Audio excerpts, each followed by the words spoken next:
I had an opening remark which has already been stolen by Teresa and David, but I'm going to use it anyway. So first I want to thank you for having me here to speak to you today, and secondly I wanted to welcome you to California, and my word for it was, we have smart weather. So I just had to use that. There's an amazing amount of technology on display this week and a great number of seminars, so it is really a great conference, and I encourage everyone to learn as much as they can. At Southern California Edison, our vision of the smart grid is, and I'll quote since you can't read that, is to develop and deploy a reliable, secure, economic, efficient, safe, and environmentally friendly electric system covering all facets of electricity from production through transmission, distribution, and smart use in homes, businesses, and vehicles. It's very important for our industry to embrace the smart grid. I've heard people say that if Thomas Edison came back today, he would recognize the grid. And that's not necessarily a positive thing because we need to put technology in and move it forward. We will mark Southern California Edison's 125th anniversary in a couple of months, and our chairman, Ted Craver, says often, we will see more change in the next 10 years than we have seen in the last 125. Following our vision, we are implementing various aspects of the smart grid, and we're also doing demonstration projects to learn how the various technologies integrate and how they work in the real world. One of the projects that we're implementing is our Smart Connect project, which is intelligent two-way communicating meters. We have over 2 million installed now. We will end up with about 5.1 million when we're completed, and we're currently reading from those meters, both cumulative and in many cases interval reads. We have a smart grid demonstration project in Irvine, California, and that is looking at the end-to-end from the transmission distribution all the way to the end-use customers. And we'll be doing 4 tests there. We're taking groups of homes and testing various technologies. So one group will test zero net energy, one group will test home energy storage, a third group will test community energy storage, and then a fourth group will be a control group. But we will have smart distribution and transmission, so we'll be able to test the end-to-end process. We have a wind energy storage project that we're starting, which is in Tehachapi, where there's a lot of wind. And we'll be testing that for 13 different operational purposes. Some of those will be voltage and grid stabilization, spinning and non-spinning replacement reserve, and load shed deferral.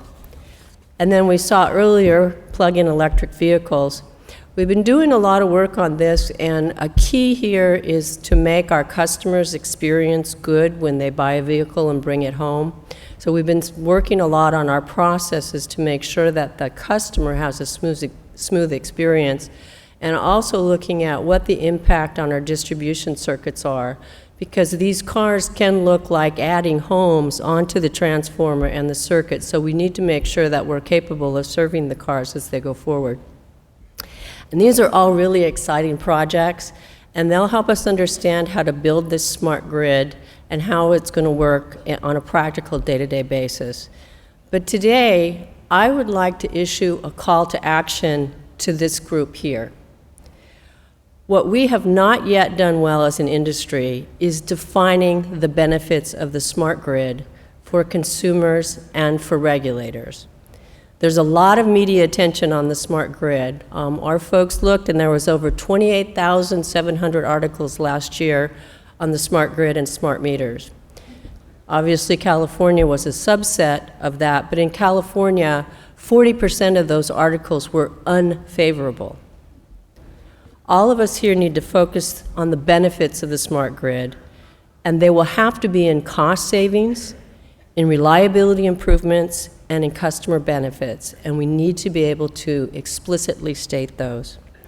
In a recent study by Accenture, which asked customers if they understood what actions they needed to take to optimize electricity consumption, 77% said they did not. So how can we convince people that the smart grid is good for them when they don't even understand how to control or even think about their own consumption? Additionally, some consumers are concerned, and we've all seen these articles, about safety, accuracy, privacy, which I think will get a lot more play in 2011, security of the grid, security of their information, and most recently, electromagnetic fields. Consumers have become very concerned about this. As an industry, utilities, and suppliers, we need to define and communicate the benefits of the smart grid to consumers and regulators. If we are unable to do this, I don't think we will realize the benefits of the smart grid or really be able to implement all the aspects that you will talk about today or this week. So it's really up to us to explain how we will help consumers save energy, money, how this impacts the environment. And from the utility perspective, it's important to demonstrate responsible stewardship, demonstrating value to both our consumers and to the regulators. So as you're having your discussions this week, let's make sure to include how we communicate smart grid benefits to regulators and consumers. At the end of the day, if consumers don't see a personal benefit from all of this technology, it will be very difficult to get it implemented and to move forward in really what I think we need to do, which is implement the smart grid. So I will leave you with this, that we all have a role to play in the public conversation, and I challenge all of you to do that this week. Thank you.